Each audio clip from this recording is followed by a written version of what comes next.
Hello बच्चों, आज हम स्टार्ट करने जा रहे हैं क्लास 12 का इन्वर्स ट्रिग्नोमेट्री। तो क्वेश्चंस को सॉल्व करने से पहले हमें इन्वर्स ट्रिग्नोमेट्री के कुछ टर्म को जानना होगा, उसके डोमेन, रेंज, इन सब को जानना होगा। आई होप कि पहले डोमेन और रेंज फर्स्ट ईयर और सेकेंड ईयर में पढ़ लिए होंगे।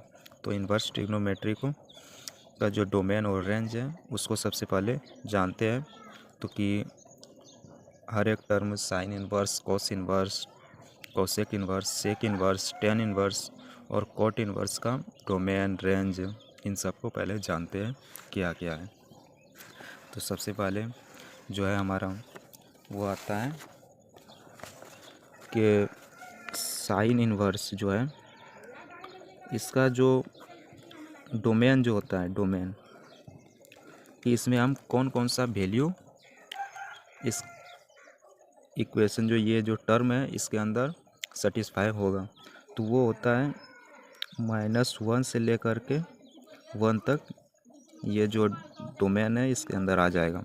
उसी तरीके से इसका जो रेंज जो होता है, मतलब ये क्या क्या आउटपुट देगा, कहाँ से कहाँ तक, तो वो होता है -π/2 से लेकर के π/2 तक।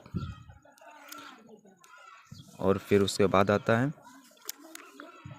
ये तो नंबर 1 हो गया। उसी तरीके से नंबर 2 हो जाएगा। तो नंबर 2 क्या है, कॉस इन्वर्स का जो हमारा जो डोमेन है वो होगा -1 से लेकर के 1 तक होता है। और इसका जो रेंज जो है, रेंज हो जाएगा 0 से लेकर के π तक। और फिर थर्ड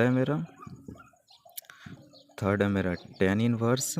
इसका जो मेरा डोमेन जो होता है वो होता है ऑल रियल वैल्यू। और इसका जो रेंज जो होता है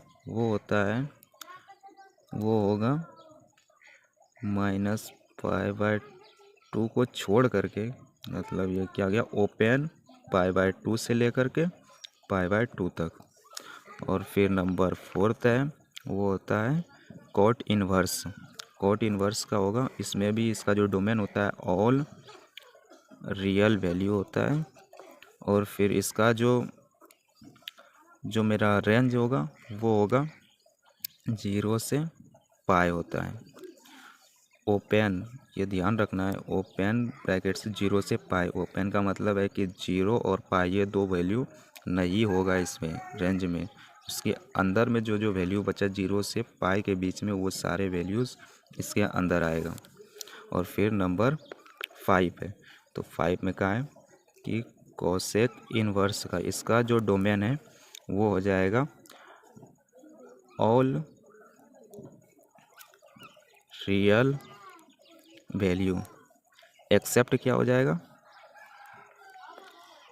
मतलब किसको छोड़ करके, एक्सेप्ट हो जाएगा -1 से लेकर के 1 के बीच में जो वैल्यूज़ हैं वो छोड़ करके, ओपन ब्रैकेट -1 से 1, ये जो इसके बीच में जो भी वैल्यू है वो नहीं होगा।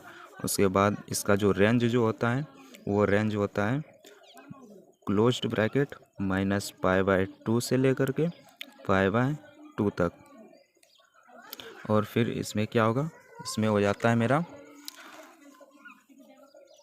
इसका जो होगा वो होगा एक्सेप्ट 0 वाला, सिर्फ 0 वाला टर्म छोड़ करके इसमें आएगा, इसका रेंज होता है। उसी तरीके से नंबर 6 क्या है, नंबर 6 है मेरा सेक इन्वर्स। सेक इन्वर्स का जो डोमेन जो होता है वो होता है ऑल रियल वैल्यू एक्सेप्ट -1 से लेकर के 1, जो कि मेरा कोसेक इन्वर्स का ही है।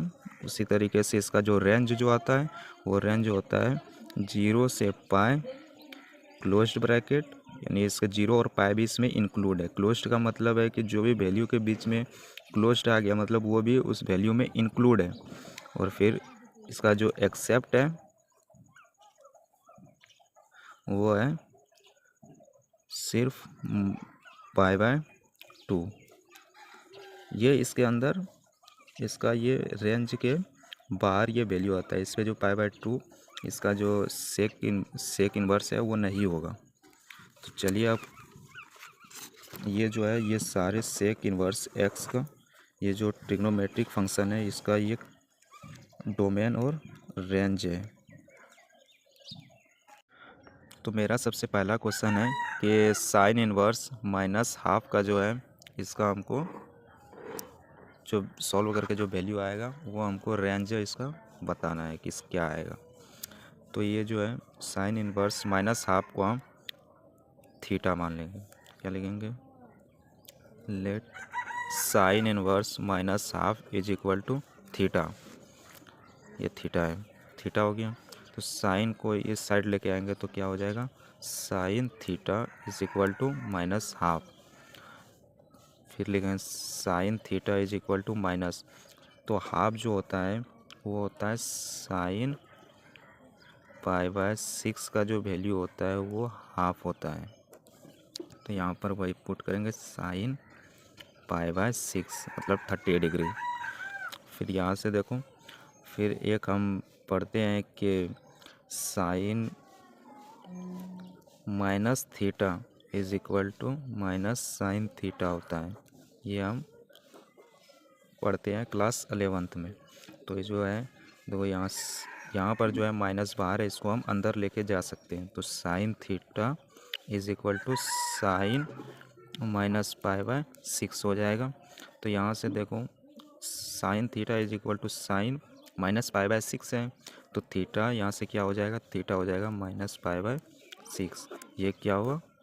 ये मेरा आंसर हो गया।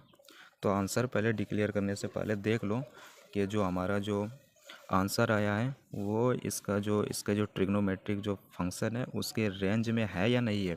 तो हम पहले ही देख चुके हैं कि इसका जो साइन इन्वर्स का जो रेंज होता है वो माइनस पाई/2 से लेकर के पाई/2 होता है।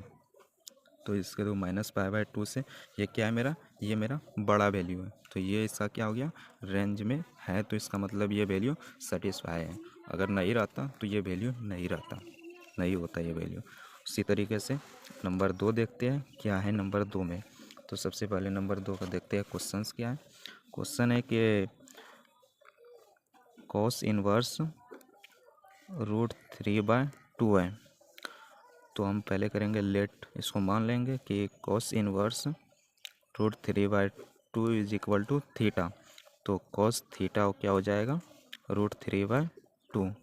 तो cos theta is equal to √3/2 जो है वो क्या हो जाएगा? इस कौन से वैल्यू पे इसका √3/2 होता है? कॉस जो होता है थीटा कब हो जाए?